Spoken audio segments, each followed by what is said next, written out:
it's a brand new day. Ken and Ken take the stage, ready to play. Weekdays at 10, the cars and the scene. Coffee in hand, they're living the dream. Aggression in the voice, got the whole town awake. Bringing fire to the mic, make no mistake. Shows in the corner, spitting out facts. Dropping truth bombs, ain't holding back. Ken and Ken in the morning, feel the heat.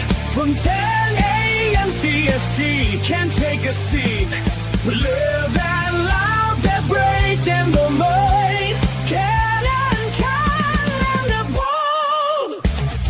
Light up your speakers, crank up the sound. They're talking about life upside down. Opinions exploded like a sonic blast. In the studio, they're built to last. With passion and grit, they engage and ignite. Every single week, they're a force can't fight. From sports to politics, This is a Huddle Sports Network broadcast. You can find us on Roku TV, Amazon Fire TV, Facebook, and of course YouTube. Get all your NFL news here first. Good morning. Welcome to another edition of Ken and Ken in the Morning. And Mitch, what are we saying this morning? What up, no? Lions rule, Bears rule, Packers shark themselves, PFF is trash. He keeps adding to it. You know what, though, I'm noticing about Mitch's intro? Dude, do you like the Vikings or something? I guess Motown Mitch is a Vikings fan. That's exactly what it. That's exactly what it is. He's been a closet Vikings fan this whole time. We knew it, and look at we are here to expose the truth. Ken and Ken investigate.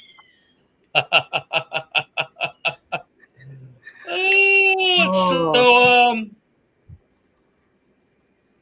you know, Jair Alexander, well, he went for about $4 million less than we thought he'd probably get. He got, we were thinking like 10 mil, right? 6 mil, and actually it's not even guaranteed. It's 4 mil guaranteed, 2 mil in incentives, 1-year deal with the Baltimore Ravens. Oh, Mitch replied here. Vikings fans are too quiet to talk trash about. So the Ravens get Jair for 4 million, 2 million extra in guarantee in incentives if he performs well. Dude, tell me again how Baltimore is not going to win their division. Hey, Baltimore's still Baltimore, so weird shit happens with them sometimes, and you'll see the Steelers take it, but you got to heavily favor Baltimore, at least right now. I mean, good morning, Nicholas. And we should be getting a Broski here any moment. He's probably on a work call. I give it to Broski, man, who calls in while he's at work. That's taking it to the next level, man. Yeah, I mean, they got better. I mean, and he signed quick. It wasn't even a week, was it? Well, no, it was a hair bit over a week. It's over. Still, that's pretty quick. So yeah. I was going to say that was roughly exactly what my prediction was that it was going to be about a week because he's a high-profile player, but he had some injury stuff, so it wasn't like he was going to be signed within an hour. And Joe, I mean, the contract he got, that's a good contract for both sides, isn't it? Yeah, it's an excellent contract for both sides. Well, I don't know if it's so excellent for Jair Alexander. Well, he's still got the guaranteed money he's getting from Green Bay. So, I mean, yeah. So for him, though, it's a great opportunity for a prove-it deal, make an additional few million, on top of the guarantee he's got already from Green Bay, and now he can walk himself into a bigger contract with Baltimore. But and not only that, he gets to play with his buddy from college too. Yeah, so that part is good for him, but like I just meant as far as comment, it's a little bit low from what I expected he would get, and he actually turned down more money from another team. So, do you know which team he really wanted to play in Baltimore? No, they didn't say which team it was, but he turned down more money and a longer term contract, so that he could go play with Lamar. And as a bonus, he gets to beat the Packers this year. Yeah.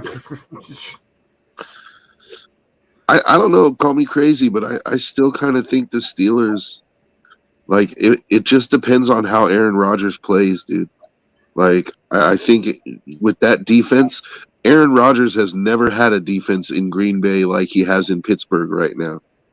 Like I can't name 1 year where he had a defense that was The that only good. one I would say was close was 2010. Yeah. The Super Bowl year, yeah, 2010, maybe, that defense is kind of what got him into position to make the run. yeah, maybe 2010.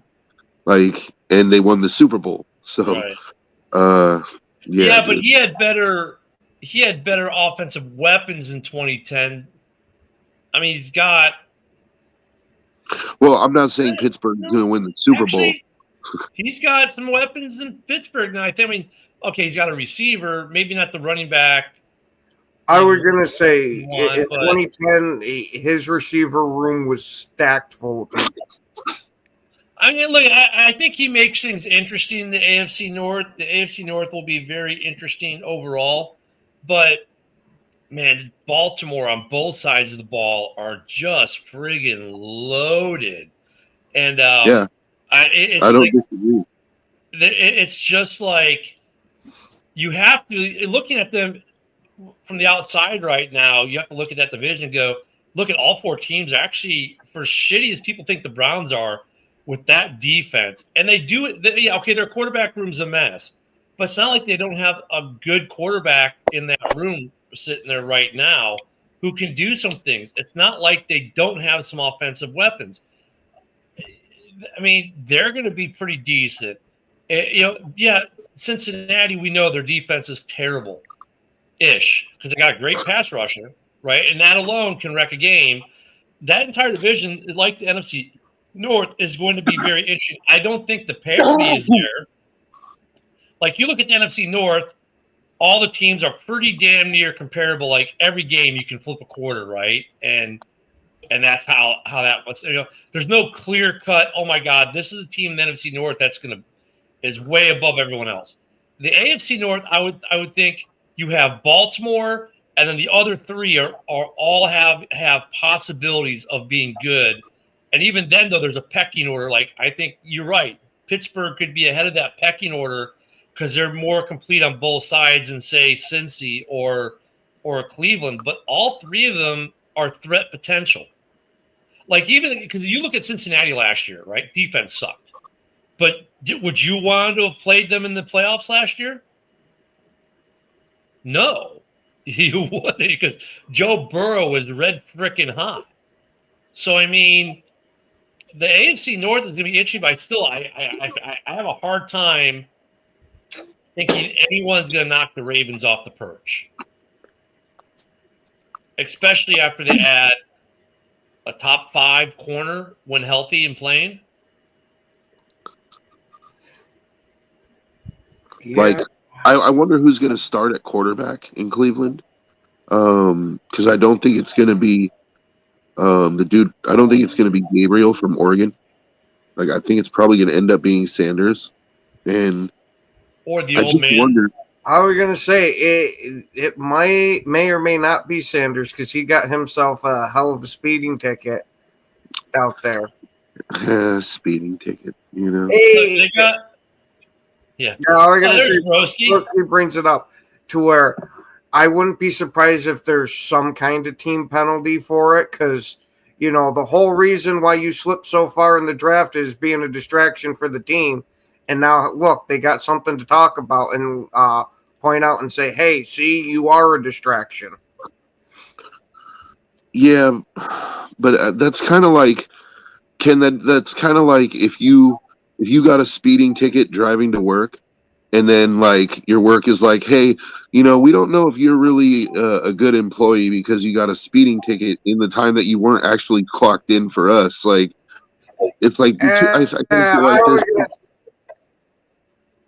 I was going to It's say like- we've seen a lot of guys get some type of penalties for nonsensical stuff that if you and I did would just be, oh, okay, to where it's blown into something when it's the NFL player, and especially with somebody like Shador that's had this type of stuff talked about with him. So, yeah, but you guys are forgetting, like, all the talk about Shador is nice and all, But guys, he might not be the starter. I mean, they got 4 quarterbacks. They got Kenny Pickett, That right?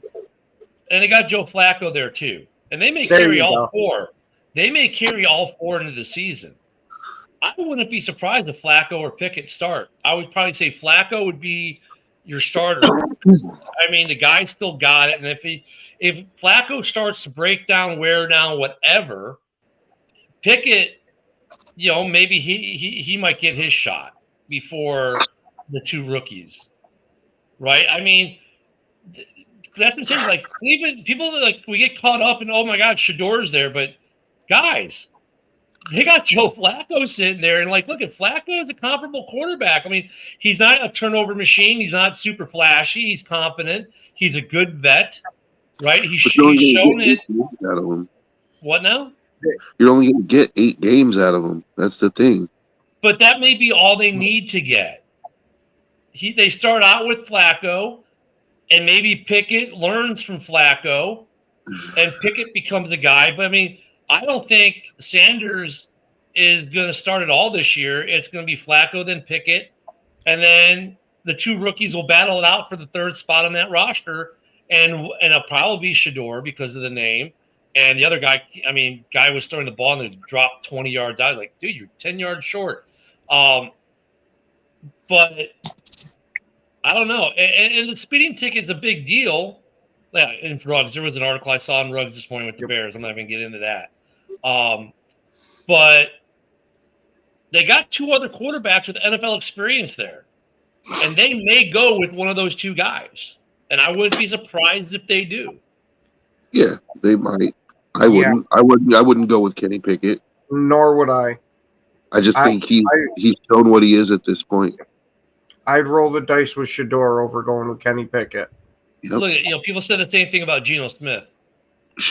But And then he Shador's showed a up in mystery box. Seattle one day, and all of a sudden he was pretty darn good. And now he's your quarterback, Joe. Yeah, and he's doing pretty well. It's OTAs, but he's doing all right. And I kind of expect it because he already played in Pete's system before, and But that's what I'm saying. Don't sleep on Pickett. It's not the same situation though. Everyone slept on Pickett's Geno not Smith coming and to- said, but Joe, everyone said the same thing about Geno Smith before he had his breakout season in Seattle. Oh, Geno Smith, he's a career backup. He's never going to amount to anything. I wouldn't trust him as a starter. All of a sudden, it clicked. Look at the Ginger Jesus. When last year, as we're coming into the season, Minnesota is doomed. Look at their quarterback's going to be. He reeled off 14 wins by being a competent quarterback. I wouldn't pick it off. You're absolutely right. But the point, your point is valid, but you're missing one key piece of context there. Both of those quarterbacks went to a different team and had a coach that believed in them. And Pickett was on the Browns last year. Stefanski was the head no, coach. He wasn't. Pickett He came was. to the. Pickett. I think he was a played- Brown last Pickett- year. He came, No, he was from an Eagle. Philadelphia. He was an Eagle. Oh, you're right. Yeah, he was on Philadelphia. You're right. He went and got himself a ring with Philly. Sat Oh, he there, got and when the he- season ended, he came got a to. ring. In fact, He was got that a ring. trade? Do you think that Stefanski Yeah, is the traded. quarterback whisperer? Is he gonna just all of a sudden he's gonna turn Pickett around? Could I don't know. Stefanski? He could. He could. I mean, Yeah, he could. I mean, I could win the lottery tomorrow too. I think Stefanski has better odds of turning him around than you winning the lottery. But still, I mean, we can't. I wouldn't write it off, is what I'm saying. And everyone's so, got the blinders on like this. Oh, it's Shador. Hello. What about right here? What about right here? You got quarterback, both veterans. And maybe Flacco gives you 6 to 8 games, but that may be all you need. That may be all you need out of Flacco. Yeah, but I don't disagree with you about Flacco starting. I think that would be smart. Give Flacco the first 8 games. But what I'm saying is where I veer off from your thing is where I don't think they're going to pick it after that. I think that those 8 games are to get Shador ready. I think they're gonna take their chance on the mystery box. Yep. And I'm not saying that Shador is going to be good. I'm just saying that they're going to find out. They want to see what they I got. can agree with that, especially if they're 2-6 after 8 weeks, like they're going to roll the dice.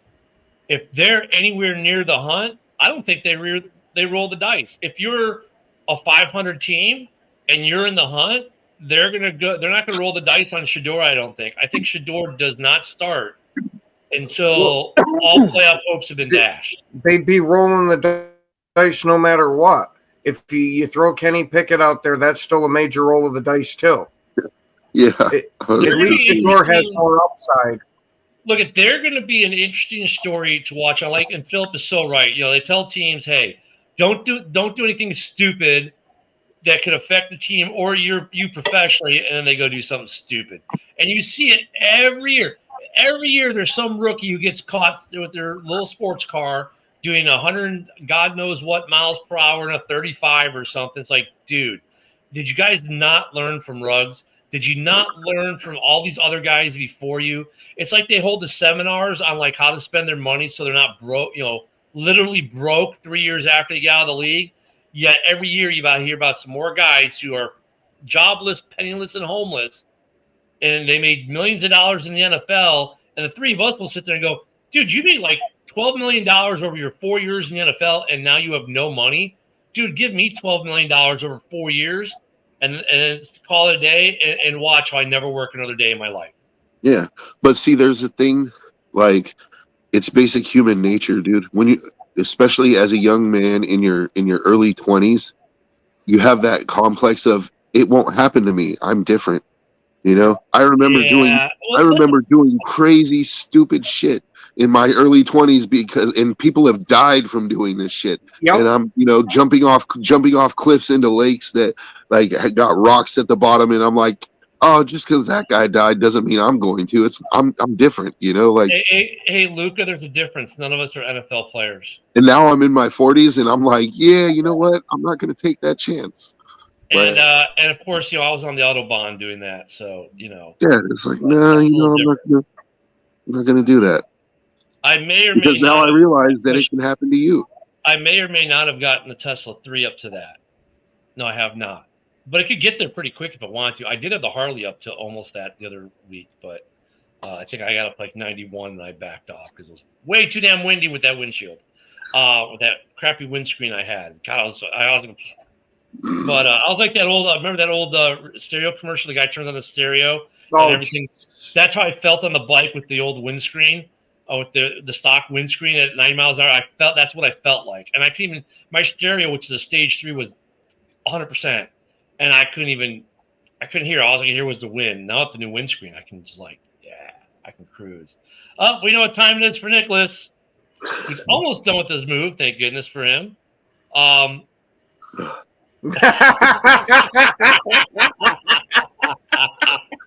That's pretty good. Look, I was wearing a helmet though, to be fair, but I felt like that commercial, but I mean, it's funny though because like they bring out former players who are now broke and destitute, telling you guys, look, I thought the same thing. It's not going to me. I'm different. Well, everything you said, Joe.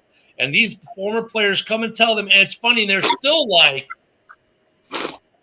It's like you show the guy the picture, okay, or the video. If you smoke crack, this is what happens to you.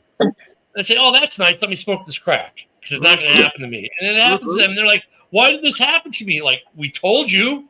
I thought I'd be different. We told you.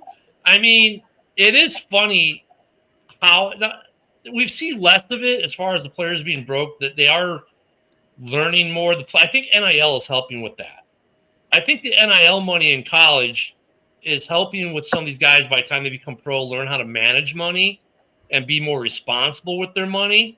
I think there is a little bit to that. But as far as the other stupid stuff, Joe's Pinto. I don't have a freaking Pinto, dude. Like, that's crazy. Pinto's a kitty car. He's in California. They all drive. What's the? I got an F-150 actually. Yeah, no, but what's the pickup that was a car? The El Camino. Yeah, he's got an El Camino. He's in Cali, dude. They all drive El Camino. And look, his El Camino is chuloed out, man. He's got it up. He's got spinners on the rims. He's got a funky little horn and a cool paint job. If you don't believe me, go watch an episode of Get My Ride, and you'll see Joe's car. See, Ken, you mentioned all that, but you missed the best part: the hydraulic system in it. Oh yeah, he's got the 3-wheel motion, man. Oh my goodness. But no, I mean, everyone talks about Shedeur though with Cleveland. It's not. I don't think he's the third option right now. He's the third option, honestly. And look at. I think the way they did things, it might work out really well for him. First time ticket system for the Dublin game was beyond frustrating, dude. Europe is a whole nother animal. But I can't believe you got. Well, we obviously know someone's going to. So Luca, I don't know if you've ever been to Dublin. But when you land, go to your Airbnb, then get right on the public transport there is awesome. I walked out of the Airbnb, got on a bus, and like within 20 minutes, how's that? Guinness. And then after the next day, we were at Jameson. If you go to Jameson, bottle your own bottle, man, and bring it home. Good morning, Isaac. Good morning. So yeah, go get you a bottle and bring it home, man. That you're gonna have fun in Dublin. But no, the Browns, dude, I think Shedeur, everyone's like this. Shedeur. They got 2 other quarterbacks who are going to start ahead of them. Shedeur is the afterthought that won't happen unless they're out of playoff contention, which is probably better for them in the long term. I don't agree. Yeah. I think if they're 500, they're going to go with Shedeur too, because they're going to, I think they want to see what they got. Are you guys talking about Shedeur doing his best Jordan Addison impression? Philip does ask a good question, though. Which team is going to have the worst record in the league this year? The Saints. Yeah, probably the Saints. Yeah. Conditional pick. Although, I don't know, man, because if Shug actually turns out to be, decent, they may not end up with the worst record in the league. I mean, they're not going to be a winning team by any stretch, but, they might not be the worst. I still think the Titans. I mean, Titans have not really done anything to make themselves better, or I just don't see it. Yeah, I don't think Cam Ward is going to be able to get them over the hump by himself. But No, it's going to be a Panthers situation like Bryce Young. You know what I mean? Where they don't really have anything really weapon wise, but as soon as they start loading up with weapons, Cam Ward is going to look a lot better, just like Bryce Young is right now. I don't know. They've got a defense though in Tennessee, and their defense kept them relevant early last year. I don't know if they're going to be the worst. I think the biggest team that's a hot mess is probably not Cleveland. It is NOLA. Cleveland's a hot mess only for the quarterback situation, really. I mean, I think they're going to be in the thick of it to a certain degree. They have a pot. I would say this: Cleveland has more of a possibility to be in the thick of it because of their defense, and they do have some veteran quarterbacks and a couple weapons that are usable. I'm not going to rule out Indianapolis. Speaking Indianapolis, of Cleveland, what the hell is Indianapolis doing? Speaking of Cleveland, Myles Garrett, please don't kill my old quarterback. Don't send him to a grave. I mean, but that's what I'm saying. Like, Cleveland's got a defensive line. They're like New York. They got probably the 2 best defensive lines are the Giants and the Browns. So, I mean, it's going to be hard to call the Giants having the worst record because they could get in the thick of it pretty quick. But you look at the Saints, and you're like, okay, they got some aging stars without a quarterback, really. Their defense is serviceable but aging out and got holes. You look at the Titans, like they got a good defense, but I agree with you, Isaac. It's not like Cam's going to go in there and all of a sudden they're a good team. But I don't think they're going to be the 3-win team this year. I think that's going to be probably NOLA. I'm trying to think. I mean, if you go out west, Arizona, no. AZ is getting better and better. Have you seen Marvin Harrison Jr.? That guy looks jacked as hell. I mean, he's gonna have a big season coming up. Watch. I would say the Colts have to be in this conversation though too. The Colts are a little bit of a mess, and maybe the Jags. You can put them in this conversation. Yeah. I don't know You about know- Trevor Lawrence. I don't know. I would You know just what I say think- if they get competent coaching out of their new coach, I expect the Jags to be better. Yeah. You know what? I don't think it's going to be I think good. they will get competent coaching because Liam Cohen, he was a pretty good offensive coordinator. Just don't let that guy say Duval too much because he sounds very creepy when he says it. Duval. There's a lot of people that think that you're him in disguise.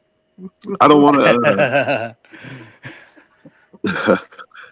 but Luca, I don't think it's slurping Tyler to say we don't know what he is and he could actually be good like that, because you never heard me say the dude's going to be like the rookie of the year or anything like that. Cam doesn't have to be phenomenal for the Titans to be decent. They've got a good defense. He's just got to not turn the ball. Look, the Titans last year, their quarterback play is what cost them probably about 6 games easily. The Bears game is one of them, right? I mean, they had a good defense that wore down as the year went on because they were on the field so damn much. If Cam can just not turn the ball over and that defense is not wore the hell out, they'll win 5, 6, 7 games. I don't think there'll be a 3-game winner. The 3-game winners to me, the two teams that probably look like they're going to have you look at schedules and teams go, yeah, every game against them is a win, is Indianapolis, who got weaker over the offseason, and they've got a quarterback that will last 3 seconds before he's out for the year, and the Saints. You know which team, I think is, I could be wrong, who I think is going to suck is the Seahawks. You got an aging Cup who's injury prone now. You know what I mean? You got Walker, who's always injured at their running back. You know what I mean? They got Darnold, he had a decent season with Minnesota, but that's Minnesota's offense. You know what I mean? And, Now and Seattle has the worst offensive line in football. Yeah. The only thing they have going for them is the promising young defense. But other than that, they're going to be bad. And you know what was interesting about them last year? They were better on the road than they were at home. The home of the 12th man was a better road team than a home team. When have you ever heard that about the Seahawks? That's something that people are kind of ignoring too about the Seahawks, is that they have the worst offensive line in football for the last 3 years, and they got Darnold, who everybody knows Darnold sees ghosts. You cannot have Sam Darnold behind a line that cannot block. And so what do? They got rid of Geno. They traded Geno, who actually could play behind that porous offensive line, and they're like, let's go get Sam Darnold. On top of they're that, expecting that to work out, dude. That's the thing is no, we're good. No, you're not good. Sam Darnold is going to have a career worst season, in my opinion, dude. That's going to be hard because he's had some pretty bad seasons. This one's going to get close. Let me tell you. I would disagree with this, Luca. Like you said, Luca says plenty of teams are just one injured quarterback away from being the worst team. Not true, because some of these teams, their defenses are so good. You could throw one of the 4 of us in there, and as long as we don't just throw interception after interception after interception, they'll probably be okay. Well, maybe not Ken, because I don't think he can receive the snap. The rest of us could probably at least do that. I can take the snap, and I can make about a 10-yard pass. Hey, Ken can hold the ball like Linus. There you go. But I mean, there are a couple teams out there where their defense is going to make sure they win 3 or 4 games, and look at Cleveland. I mean, that defensive line, no matter which one the quarterbacks is, they're probably going to win a couple games because of it. I mean, the Steelers won how many games last year? Yeah. The Steelers are the case in point of that. It doesn't matter if the quarterback goes down, their defense keeps them in games. Dude, Tomlin, you can give him duct tape and dog shit, and he'll make it work. Tomlin might be getting fired after this year. We'll see, though. If they miss the playoffs or go one and done, he may be done. Do the Lions bring in a veteran quarterback, but they have a hooker, John?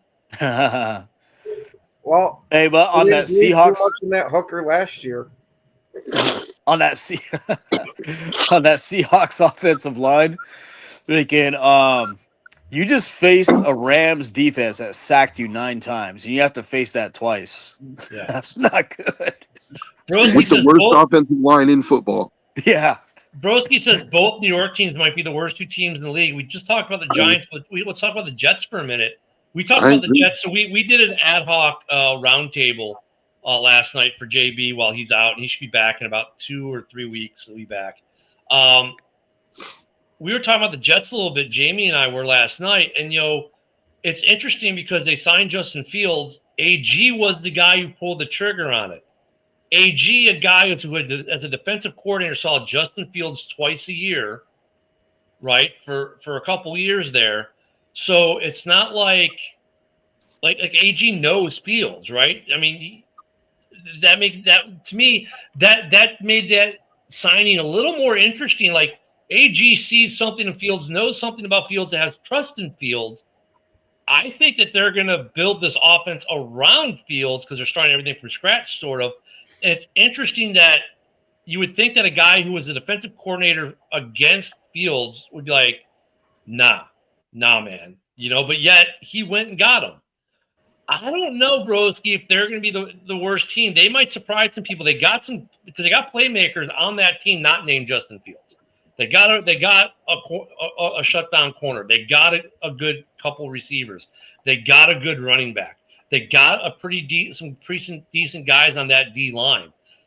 If AG and his staff use Fields in a way like maybe they used him in Pittsburgh where he was 4-2, I don't know if the Jets are the worst team in the AFC. It's a possibility because if you look at it, the Bills got better, and the Patriots got better with all the acquisitions that they made. And they got Vrabel now as a coach. Yep. So they got an experienced coach now to run, the whole organization. And now, if you look at the Dolphins, they go off and on, but Tyreek Hill and Jalen Waddle are going to be there. So, Miami's still that team that's probably like a little bit above average. The So if Jets might be the worst team in the division in that division, sure. Mhm. But in the AFC though, But I'm just saying, like, if the Jets play these teams, they might get a beatdown. They might not even win a division game because, like, but all okay, three teams are tough. that's 6 games though. You've got 11 other games in the season. And who Yeah. are they playing this year? They're not playing the NFC North. They're not playing, their schedule. Somebody pull up their schedule. And they may split with some teams because we know the division. I'll bring it up. Let me get it real quick. Because I know the Yeah, Giants one is brutal. The Giants I was- schedule. I was going to bring that up, dude. We literally on this panel went through the Giants' schedule, and it was like, dude, you were lucky to see 3 wins on that schedule, dude. Yeah. Especially All right, like the first 5 games. Okay, they start the week off at home against Pittsburgh. Then they get Buffalo at home. Then they go to Tampa. Then they go to Miami. Then they get the Cowgirls. Then they get the Broncos. Then they get the Panthers. Then the Bengals. That's a We're tough. at the Bengals. Bye week in week 9. Then they get Cleveland at home. They go to New England. They go to Baltimore. They get Atlanta at home. Miami at home. At Jax. At NOLA. New England at home. And they end up at Buffalo. Okay, so their back half is not as bad, but their first half, Brutal, dude. yeah. So Pittsburgh could be Pittsburgh could be an interesting game. In that first 9 games, I was struggling to find a win. Yeah. You know what though? Look, they can beat Miami because Miami can be so up and down. I think they can beat Dallas. Denver will be hard at home. They can beat Carolina. The Bengals depends on what. I mean, look at. We know the Bengals have no defense. It just depends on that. That might be how Joe Burrow is at that point. I mean, it's not an easy schedule. There are a couple wins in there. I think they can get 4 or 5 wins though. So I don't think they'll be the worst team in the AFC. I read somewhere they're trying to dangle Breece Hall too. They're trying to trade away Breece. I've heard a couple of rumors about that. I just wrote it off because I thought it was nonsense. Yeah. But, hey, Tony maybe there's Martino. something to it. With the smoke, there's fire. Mm-hmm. The Lions are going to need a lot of marijuana. And Alaska. Yeah. So the Jets, I don't know if they're going to be the worst, though, in the AFC. I think that distinction is probably going to go to the Colts. Yeah. I think the Titans, too. The Titans, they just didn't do nothing to move the needle to me. You know what I mean? Other than getting, Cam. Yeah, but I mean, like I said though, like if Cam can keep their defense off the field even a little bit, and not throw pick sixes like they were getting last year, I think they can win 4 or 5 games. I think the Titans screwed up by Cam Ward. Like, not because Cam Ward's a bad player, because they should have traded the pick, even if it wasn't going to get you the haul that you would have got like the previous year. Like with the weaker quarterback class, you still could have got a couple of extra first rounders. Like, I think they should have done that and tried to fill out their roster more. Yeah, I mean that I guess that becomes a question. Like when you have the number 1 pick and you're that bad and you need a quarterback and other things, what do? Do you take your quarterback and hope you can get the other things, or you do what the Bears did, trade away the number 1 pick and then go get the quarterback the next year? Just Mayo Boy was so bad. They're like, man, we got to move on from Mayo Boy. And like it's terrible. Oh man, that's the thing. Even his TV commercial is terrible. Yeah. But like that's the thing is, if they would have just embraced the suck, if they would have said, "Look, Mayo Boy is terrible, and that's exactly what we need because he'll get us the number 1 overall pick next year, right? And we'll have all these extra picks. We could build a pretty decent roster in one draft." Like, That's true. Tell us how you really feel, Nicholas. Grabowski, the guy we steal from with his 3 followers on YouTube, says that he thinks the Giants beat New England, NOLA, Chicago, Minnesota, and Vegas. you think they beat Las Vegas? Oh, you're. I was gonna say there's a chance. If that pass rush gets in. We got pass rush too. Yeah, Are you guys forgetting? Like the Raiders. See, you're talking about The Raiders Giants don't have defensive anyone line. on that defensive line. They have a guy who thinks he's in a motorcycle gang with his tats. That's about it. Okay. No, Hey, Joe's They- face they- said they it. talk about the Giants defensive line as the best in football, and okay, I can possibly see it. But the Raiders defensive line, if they're fully healthy, the Raiders defensive line is going to be top 5 this year too. We could see a 12-9 game with that one. We're gonna But see going the back first. to Isaac's comment, though, I mean, look at it does beg the question: are you better off in your situation like Tennessee, where you need a quarterback, but you need a bunch of other things? Are you better off trading that pick away? And you might suck for another year and get the number 1 next year. I mean, look, what happened with the Bears is a unicorn, though, because remember the number 1 pick that they got wasn't their pick; it was a team they traded with's pick. Right, and so otherwise they would have picked at 9, and Justin would still be a Bear, right? If Carolina wasn't so bad after taking the number 1 pick. But that is a good question, though. Like, if you're a team like Tennessee, do you trade it off? I mean, look at the Browns. They traded it off the number 2, and they got Shador at 5th round, but next year they're in position to take a quarterback early and kick Shador to the curb if that is if he's too big of a distraction, whatever. I mean, so is that the way to go? Like, okay, trade out that 1st round pick, flip flop with someone. What Cleveland moved back to, like 5. 5, move back to 5. They took a field player, right?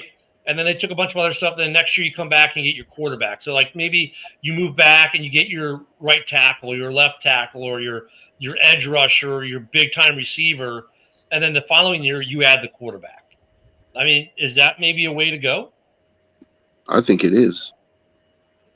It's not surprising to me the Browns went after so many quarterbacks. You know what I mean? Because like, if you've seen the Browns quarterback list since 1990, it's the longest list. It's longer than the CVS fucking receipt. You know what I mean? It just, there's just names and names and names and names, and none of them pan out. It's like Browns cannot figure it out with the life of them. Whoever's their quarterback scout needs to get fired immediately. I think you forgot a 0 in there. Wow.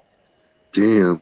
Ooh, the smoke this morning coming from Nicholas. Wow, No, but I seriously want to know how Carl thinks the New York Giants are going to beat Las Vegas Like, that's crazy to me because the Raiders have defensive line too, and Gino's going to be playing better ball than Danger Russ. I guarantee. Danger Russ You know, I mean, might not even be playing by the time they play. They play in like week 12 or something, dude. I think a lot of people think the Giants are an easy out. I don't think they're an easy out by any stretch of the means.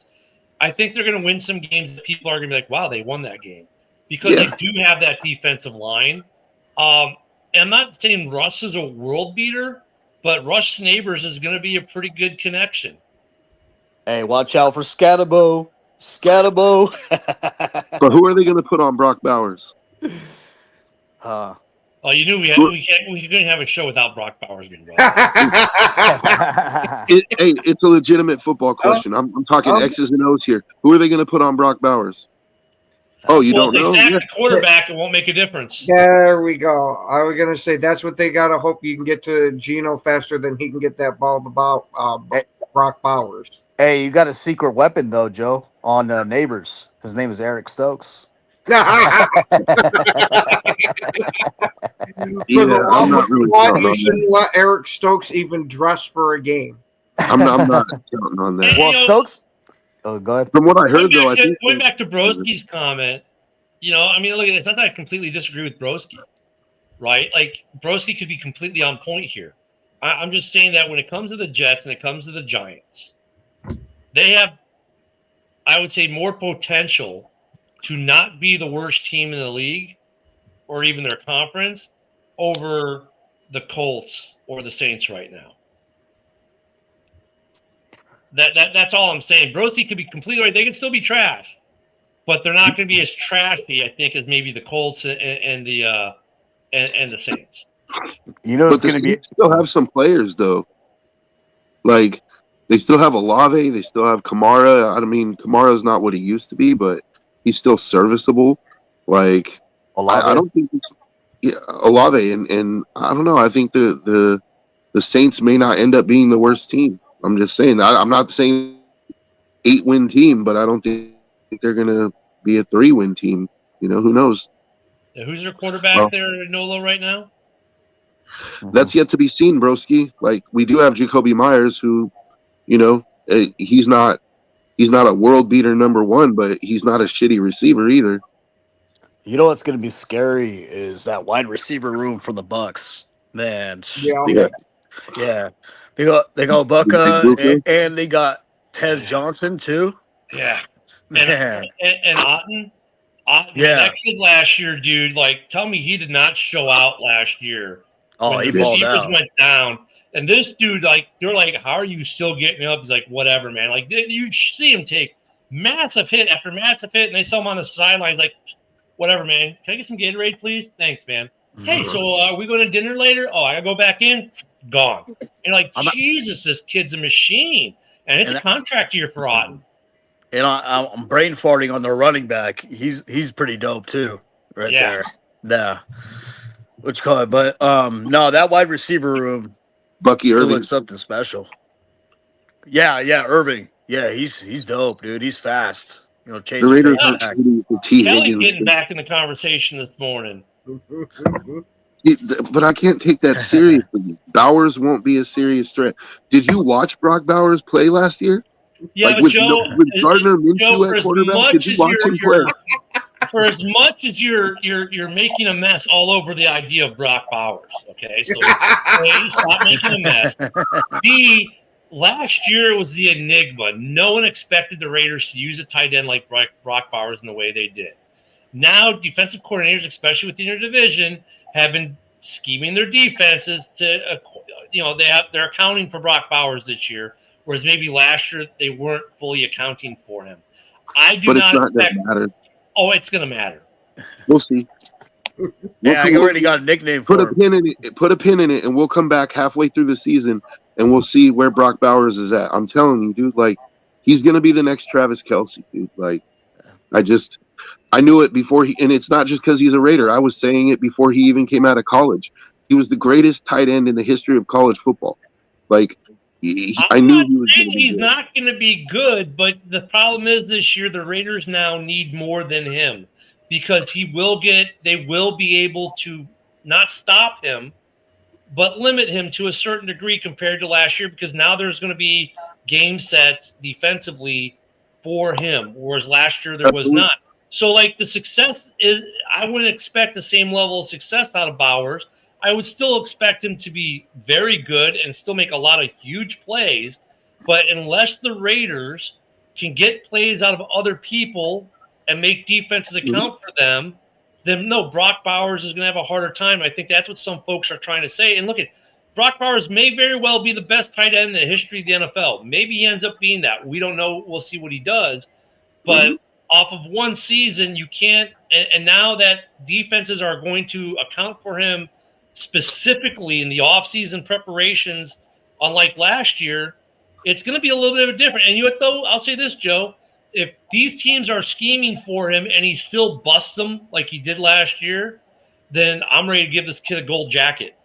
That's what I expect to happen. And I just want to point out, like, you know, with all this stuff about Bowers, like last year he did what he did with Gardner Minshew at quarterback. Does anybody here honestly believe that Geno is not a better quarterback than Gardner Minshew? Mm-hmm. I'll go with that. I mean, I can agree with that. So does improved quarterback play mean more opportunities and more potential catches for Brock Bowers? No, I mean, That's but all once I'm again, saying, your right? logic is not flawed, right? Nicholas, we've got, hold on, let me do this for Nicholas here and promote the network a little bit.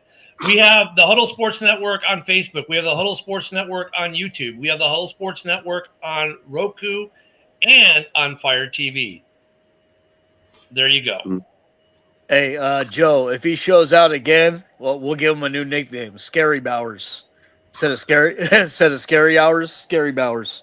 No, I think Joe's got to look. Joe's got a good line of logic there, and I get that. But you know, and he's got better quarterback play, and they do got a good wide receiver there. But I wouldn't expect him to have the massive year he had last year. I would expect him to still be the best tight end in the league this year, numbers wise.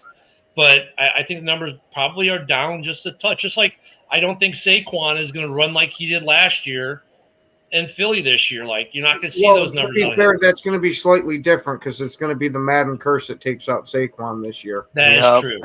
Hey, here's where Bowers could be more effective, though. If Genty pans out for the Raiders and, you know, becomes a little force, that play action to Bowers looks nice and sweet. You know what I mean? I didn't even throw that in there because, like, I'm not going to sit here and hang my hat on Genty. Like, I want to see what he's got.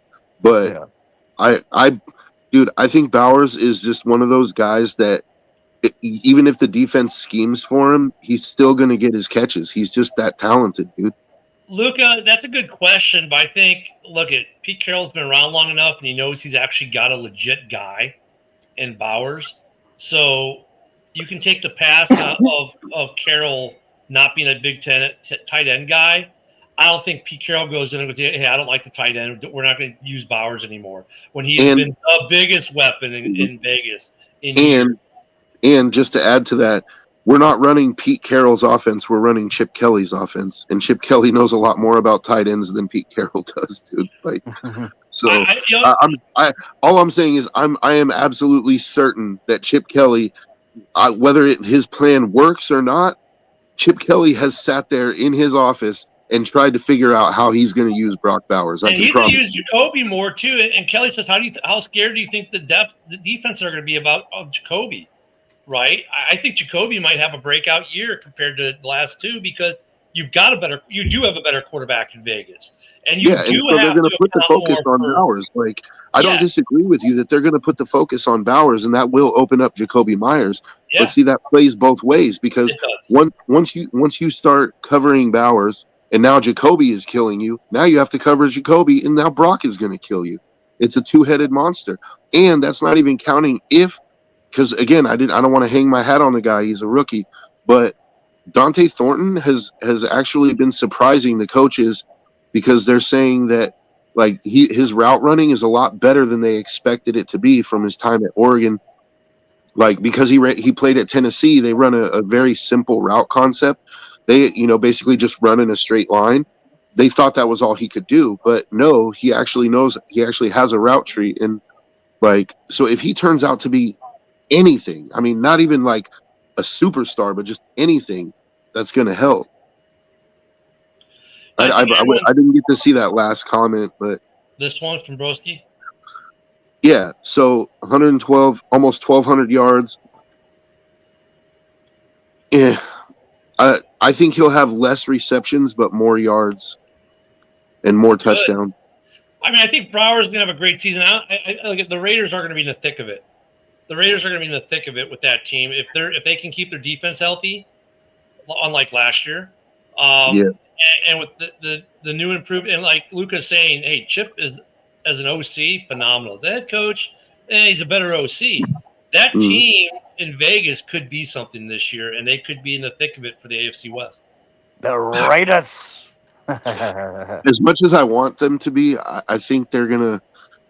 I think they could finish better than Denver, but I think the Chargers are the real threat for the division this year. I do too.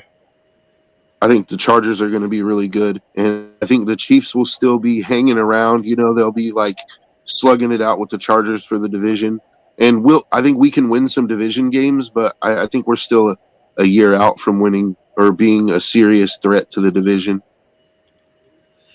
Yeah, you know, I mean, the AFC West is definitely going through change. I think the Broncos kind of jumped the line a little bit. The Chargers kind of, when everyone thought they were going to be on the decline, they kind of recharged. Broncos secondary.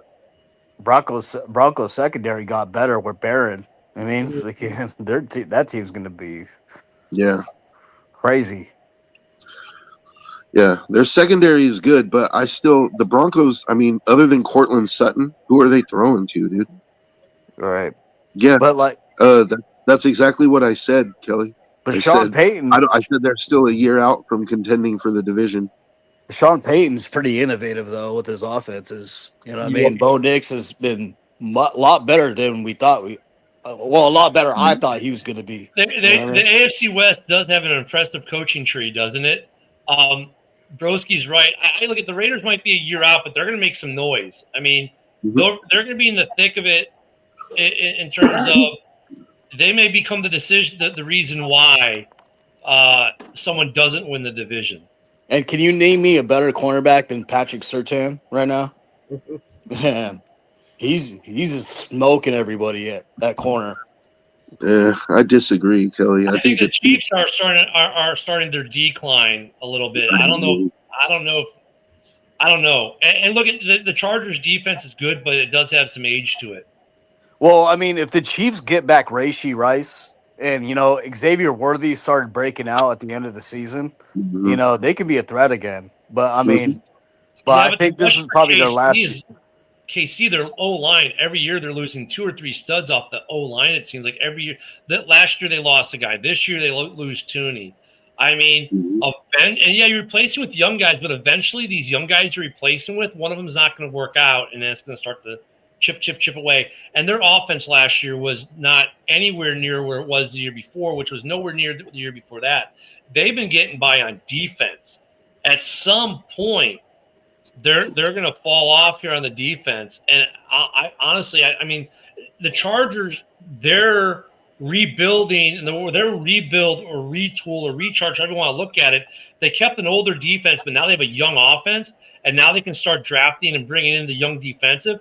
They're going to probably be recharged faster than Kansas City, all while you've got the Broncos coming up, the Raiders coming up. Kansas City is going to find themselves in a situation where they're not the perennial favorites anymore, and that probably starts this year. They're not the perennial favorite right now. Well, I got to say, though, last year they lost a lot of weapons. You know what I mean? Rashee Rice was out. You know what I mean? All of a sudden, you know, they had players just falling over. You know what I mean?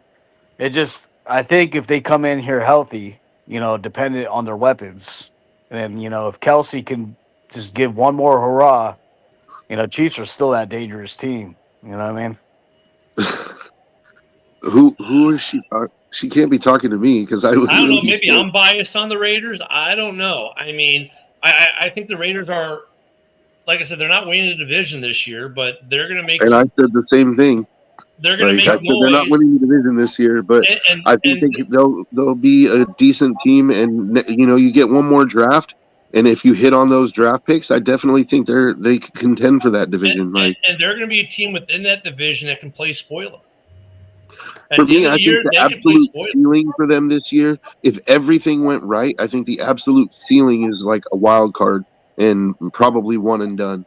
Like that would be like if everything went right. If Genty hits, if Bowers has a monster season, your defense is healthy, everything goes right. Like that's the absolute ceiling. Because when you look at their division games, I think they match up better against Kansas City than they do Chargers. They could be the reason why they could beat Kansas City towards the end of the year and play spoiler to Kansas City, and that's why the Chargers win the division. That's the kind of team the Raiders are right now. They are a better matchup. They match up better against KC than they do the Chargers. And that's because KC right now, their offense is more anemic than the Chargers, I think. The Chargers have a better style of football against the Raiders. One thing the Raiders got going for them too is Pete Carroll knows how to develop players. I mean, he's done it all throughout his career. So even at his old age, he's still developing players, these young players. So. Yeah, they've got great coaching. Great coaching across the entire – that division's interesting just because of the 4 coaches in it. Mm-hmm. But like last year, at this time last year, who would have said the Broncos were going to be the team they were? None of us. Whose 71-year-old coach is still running routes and catching footballs? That's Pete Carroll. Well, Vegas. I'm not sure if that's Vegas. I guess that's Vegas. They're a perennial favorite, but I see their star falling, and a lot of other people see it too. And minus 110. If you know anything about money lines, minus 110 is not really a strong favorite. That's like you bet $100 or you bet $110 to win 100. That's not. Ken and I, we go through money lines because of the UFC, because of the MMA Maniac show we do. We go through money lines. That's not a strong endorsement of the Chiefs at minus 110. If it was like minus 450 or something, okay, we could talk about it. But minus 110 means, we think this is the way it's going to go. So, Joe, last year you brought the voodoo Mahomes doll. What tactic the Raiders going to bring out this year against Mahomes? Dude, I'm not involved in those locker room conversations, so I don't know. Like, it's certainly, dude, the Raiders do stupid shit every once in a while. That like one time they went in a game in Kansas City. They went and had their team little huddle on the Chiefs logo, and then they proceeded to get smacked by 40 points. Yeah, never step on the home team's logo. That's not a good. See, one thing that Kelly is not taking into consideration is the longevity of Jim Harbaugh. Like in the NFL, Harbaugh's coaching style has been described by more than one team as grating, that after a while it just wears on you, and so the luster wears off quickly. And so he's good for coming in and turning around a team, but around year 3 or 4, it starts to become too much and he loses the locker room. So I don't think that Harbaugh is going to be the coach for the Chargers 5 years from now. Maybe I'm wrong. Maybe he just found the right situation with Herbert and stuff. It's possible, right? People can change, but I just don't. I don't think it's going to be the case. I think he'll come in. He'll give them some short-term success, and then he'll be on his way. Well, and then look with the Kansas City Chiefs too. At what point does their head coach retire? It's already been rumored the last couple of years. Oh, is this going to be Reed's last year? Is this going to be Reed's last year? Look, if Matt Nagy's the heir apparent, unless he learned from his mistakes in Chicago, because look, at year 1 in Chicago, he was good. Year 2 and 3, he was terrible. He was flat. He was unimpressive. He didn't adapt the change. His play calling was So, and really, his play calling in KC hasn't been that phenomenal either the last couple of years that he's been calling the plays in KC for the most part. So, when they get a new head coach in Kansas City, which could happen after this year, maybe next year, who knows how much more time Reed has, I think that's going to affect them too in a big way. Yeah, but Reed's not walking away from a winning slot machine, dude. He's going to wait, I mean, think about it. If you're Keep hitting pulling the handle. jackpot after jackpot, yeah, you're going to keep pulling the handle until you lose a few in a row, and then you're like, okay, well, let's say the Chargers win the division, and somehow the Broncos sneak past them, and the Chiefs become, the last wild card team, or God forbid, miss the playoffs. Reed might leave. Yeah. Kelsey will definitely retire. It is unfortunately that time. We want to thank everybody for watching. Thanks for commenting, and we will see you tomorrow morning. Go Pack.